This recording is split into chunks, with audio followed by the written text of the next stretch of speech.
특검에서 수사했던 내용을 모두 집약해가지고 발표를 했죠. 그런데 우선 딱 볼 때 특별한 건 없었다. 그간의 언론에 계속 보도됐던 것들이기 때문에 그런 것이죠. 430억 원대의 뇌물, 이제 이 부분을 여기에 대해서 삼성은 뭐라 했을까요? 삼성은 특검 수사 결과에 동의할 수 없다 그랬네요. 삼성은 결코 대가를 바라고 뇌물을 주거나 부정한 청탁을 한 사실이 없다. 이제 그러면서 재판에서 진실이 밝혀질 것이다 이렇게 덧붙였네요. 모든 것은 그냥 혐의고 의혹은 재판을 해가지고 확정 판결이 나와야 유무죄가 성립되는 것입니다. 그 전에는 그냥 무죄 추정이죠. 또 이번에 특검 발표도 역시 이제 이런 혐의가 있다 적시한 거에 불과한 거죠. 그리고 박 대통령 측에서는 역시 전면 부인했죠. 그러한에도 헌법재판소 최종 변론에서도 그와 같이 이미 다 발표를 한 것이죠. 그런데 또 오늘 자유한국당에서 이와 같은 데에 대해서 발표한 게 있습니다. 이런 브리핑을 내놨네요. 편향된 여론에 편성한 특검 수사 결과 발표 이렇게 우려를 표명했어요. 왜 그랬을까요? 그러니까 혐의 사실을 총망라하는 데 지나지 않으며 전혀 새로울 게 없는 내용이다 이것이죠.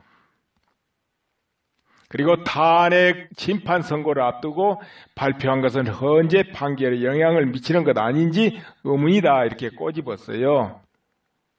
그리고 또 박 대통령 헌재 최후 변론 의견서에서 어떤 기업인으로부터도 부정한 청탁을 받거나 이를 들어준 적이 없다. 또 그와 관련해 어떤 불법적 이익도 얻은 사실이 없다. 그리고 재판 과정에서 첨예한 논란이 예상되는 피의 사실을 명확한 증거 제시 없이 공표한 것에 우려를 표명 이런 이야기를 했네요. 기소돼 가지고 재판 진행 중인 거 이런 거 아닌 것을 미리 발표하는 것을 흔히 피의 사실 공표라 하죠. 피의 사실 공표는 이제 불법이라는 것이죠. 근데 이번 그 수사 과정에서 계속 피의 사실 공표 이 문제가 많이 있었어요. 그래가지고 몇 개 단체가 또 고발도 하고 그랬을 겁니다. 그 피의 사실을 언론에 흘리고 그랬다 해가지고. 근데 이 부분은 어떻게 해석될지 또 법조인들이 말이 나올 겁니다. 이 특검이 일주일이나 지나서 이런 발표를 하느냐 이것은 아마 그랬는가 봅니다. 검찰이 이관하는 업무량이 과다했다. 최순실 관련 기소 이재용 관련 이런데 하다 보니까 업무량이 과다해서 수사 만료일에 못 맞췄다는 거죠. 그런데 말이 또 있게 되겠네요. 왜냐? 이 특검팀이 106명이나 됩니다. 106명이나 되는데 지금까지 쭉 흘러온 그 모임인데 이것을 왜 만료일에 발표하지 못할 거냐 이거지요. 박영수 씨 발표에 특이한 게 또 하나 더 있습니다.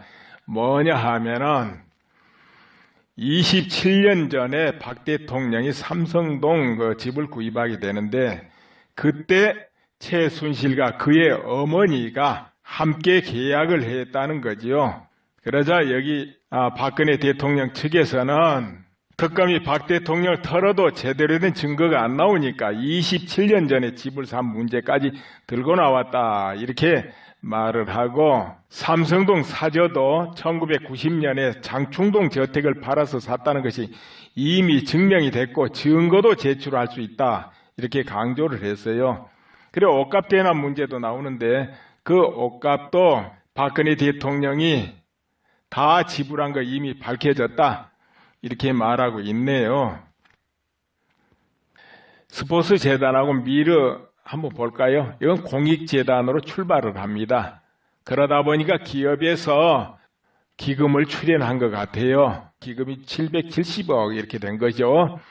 그런데 그 기금은 현재 그대로 거기 있기 때문에 일반 경비 사용한 것 빼고는 그대로 있다 그겁니다. 그 기금이 최순실 호주민으로 들어간다든지 박근혜 대통령 통장 이론도 관계없습니다. 아직까지는.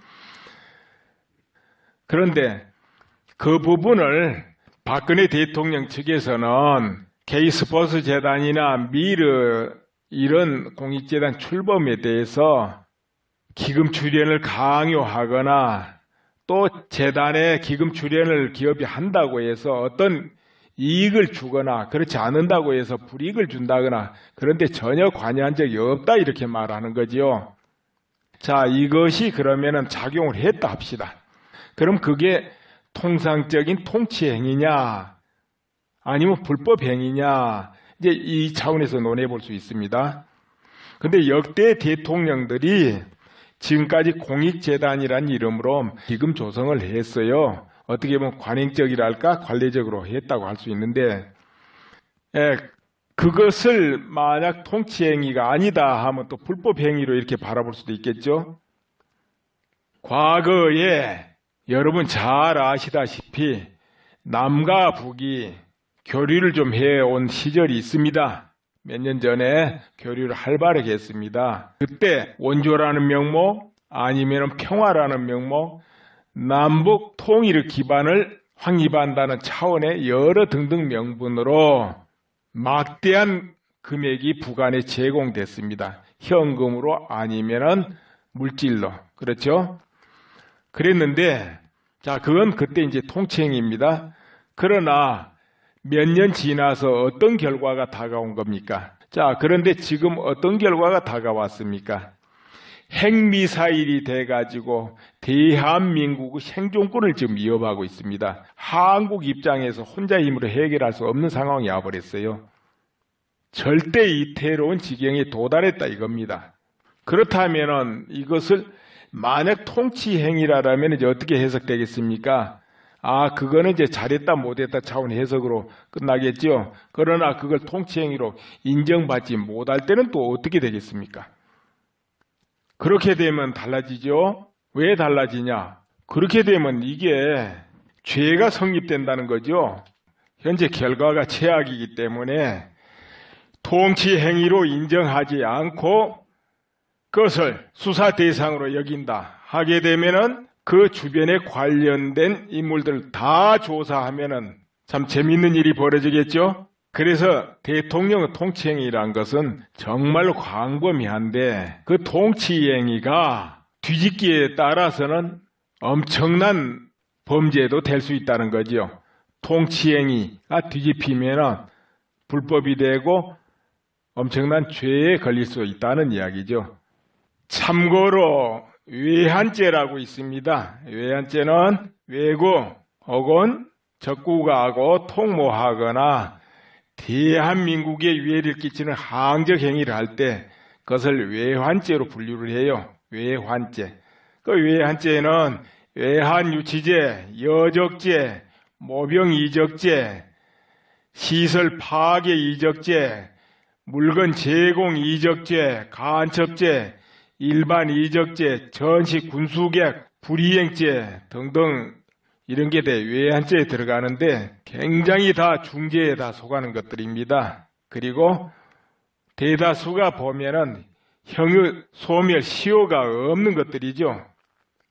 여러분 이제 내용을 들으실 때 좀 길어도 처음부터 끝까지 다 들으셔야 됩니다. 나누어서 듣더라도 나누어서 다음 듣더라도 다 들으셔야 돼요. 왜 그러냐 하면은 그 안에 내용이 전부 연결되면서 어떤 걸 나타내요.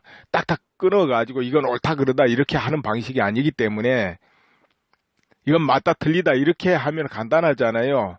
근데 그렇게 안 하고 전체를 서술하면서 어떤 것을 어떤 건 암시도 하고 어떤 것은 방향 제시도 하고 어떤 것은 이렇지 않냐 하기도 하고 이제 판단은 듣는 분들이 하시도록 그렇게 이 줄거리만 엮어줘요. 대체적으로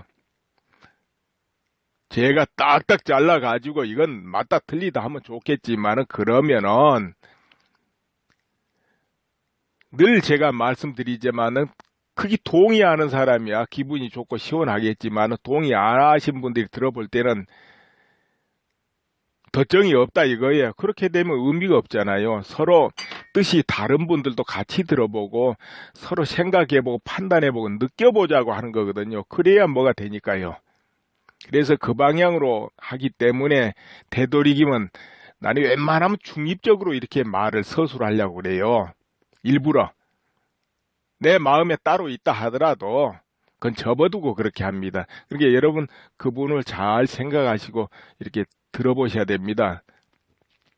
그리고 조심해야 될 게 이 인터넷 세계는 엉뚱하게 변조되고 꾸미고 해가지고 돌아다니는 그런 기사 찌라시 이런 거 굉장히 많습니다.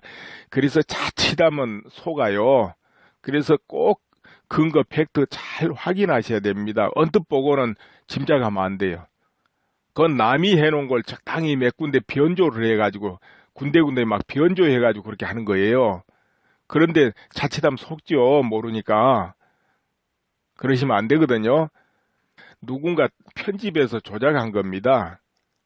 그렇기 때문에 잘 확인하시고 확인해야지 언뜻 거기 하게 되면 착각을 하고 그렇게 하면 안 됩니다. 그리고 댓글 다실 때 또 너무 극단적인 댓글은 자제하시고 그래야 됩니다.